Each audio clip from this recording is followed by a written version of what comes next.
which the long-term investors will definitely cheer.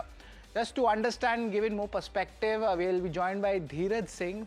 He's the CEO of SIS for the last 13 years, but there's an interesting street cred about him. He has leadership positions in McKinsey, Lan O'Rourke, and also V Karma Capital. So he has gone across private funds and owned companies also, and education is there from IIT Bombay as well. So Dheeraj will give us the entire picture of where SIS is actually standing. And joining us is Dheeraj Singh. Good afternoon, Dheeraj. It's always a pleasure to have you, and it's very nice to see a company from Patna becoming a big global company. But labor code impact, that has been the biggest question. In third quarter, the numbers also were impacted. Of course, we won't talk about the third quarter, but we want to know about the fourth quarter and how things are panning out. Labor code का जो costing impact है, fourth quarter में भी आएगा?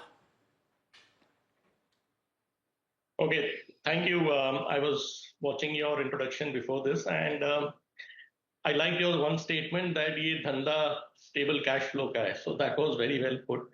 Coming on your specific question about the labor code, we were very conservative in our Q3 provision, and we took a large provision for almost 297 crores, a one-time provision. So that impact was a one-time for Q3. From Q4, it will be on a normalized basis. On the margin side, I think there's been a continuous uplift on the margin percentage, especially contributing from our facility management business, which is now upwards of 5%, and the security had already come to about 5.5%. International had fallen, but that is also picking up. So the margin percentage, we don't see too much of a pressure going forward in Q4 onwards too. You talked about the labor code impact. Yes, there will be some transition over the 1 year, but as you yourself pointed out, ours is a cost plus percentage model. So these are statutory compliance that we have to do. And the government has come out, rightly so, with all the compliances it expects. And it is a joint responsibility now. Mark my word, these are the joint responsibility, liability of the end client and us. So both of us are responsible for ensuring the statutory compliances. And this is where I see a structural shift happening in the industry, where a lot of the unorganized players in the past, their arbitrage opportunity of cutting costs, compromising on compliances will soon fade away, because any client will be very non-wise to actually take the risk of going with a non-compliant security services provider or facility management provider.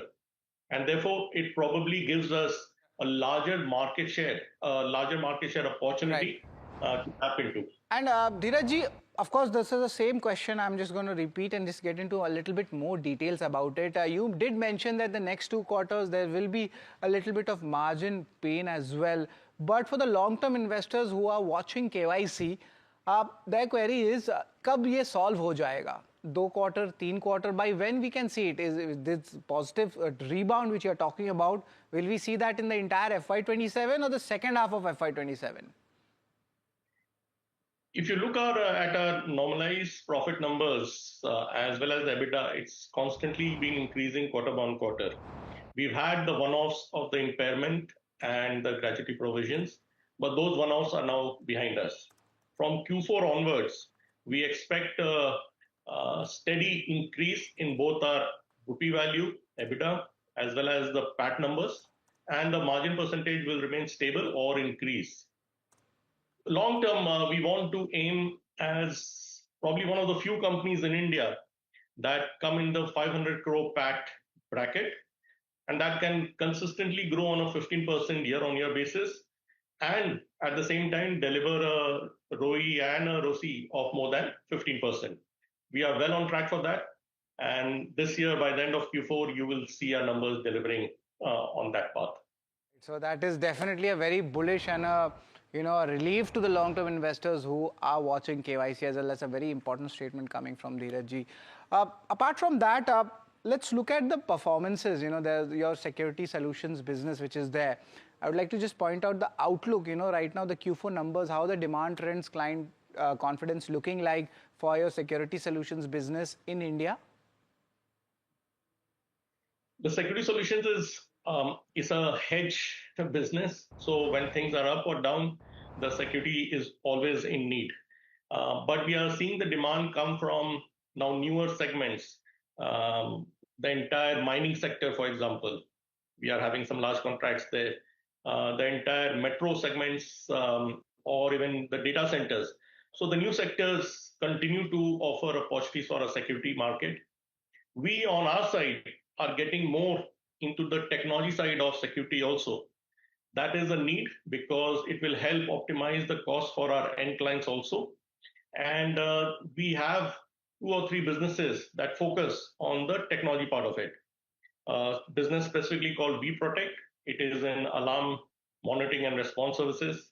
It manages 30,000 sites as of now, where we provide the alarm services for any security alerts, fire alerts, and we are combining that with our manpower services. So it's a man-tech solution that we are offering to all our clients. Right, and That Mr. will Dheeraj, continue. correct. We talked about it, and the facility management business. This is a very stable business. What kind of rate of growth the industry is going at, and what rate the company is going at in this segment? If you could just share that. So the industry growth is about 12-13%, and our revenue growth on facility management in the last 1 year has not been to our expectations, to be honest. We had focused on the margin fixing. We have fixed on the margin percentage. And this year onwards, the revenue part is what we will focus on, and we expect it to be above the market industry growth. So more than 12%. Okay, so you are expecting something better than the market share of the industry. And when that happens, of course, there is a market share gain for an organized player and maybe a leader also in most of the categories which we discussed already in KYC. But the cash bank balance is something which is always something which I comes to my eyes for a company like yours. Generally, there is a buyback or there is something. इतना cash का क्या करने वाले हैं, कहाँ पे उपयोग रहेगा, where will be the deployment be coming in for this much amount of cash? Is it going to be in the new businesses, new expansion of geographies? Shareholders want to know, or maybe another buyback. Very correct. So we do generate a lot of cash, and that is one of the big attractions of our business. We have returned more than 500 crores to our shareholders through a combination of buybacks and dividends. And we expect to continue this policy going forward. However, we don't believe it is optimal for our shareholders to start retiring debt, which is working capital debt. Largely, that's the only debt really that we have. And I think we will continue to scout for opportunities for acquisitions as well as incubations. We have delivered very superior returns on any incubation that we have done in the past. And for example, a business like the residential segment, B2C for security, the technology part of the alarms business, is a very large business globally. And we expect to put more money in that because that is a business that requires, like any B2C business, a reasonable amount of capital. So we will scout for opportunities and judiciously deploy the cash reserves that we have, apart from returning to our shareholders on a regular policy basis. Right. And the last question, Dheeraj ji, is on your international business. What's the growth outlook for that? And secondly, geopolitical tensions भी बहुत हो गए दुनिया में. आपके धंधे में कुछ impact ऐसा आया है? Just want to get the answer of both of these questions, international business outlook and geopolitical issue, in case it has impacted you, because Australia, you have a good sizable chunk, and other countries as well. So international business is probably seeing its fastest growth ever. And this year, it's about a 20% growth that they should witness in the revenue side, backed by a very solid order book that they had from last year onwards. So the revenue side looks very strong. The margin has been improving quarter on quarter, and we expect that to continue. So international business, we are not concerned, especially even in the current geopolitical situation. Fortunately, all the countries we operate in internationally, New Zealand, Singapore, and Australia, are largely untouched. And if you want to get into any P&L impact, the Australian dollar is appreciating against the rupee, so that might on a short-term basis, at least be positive itself.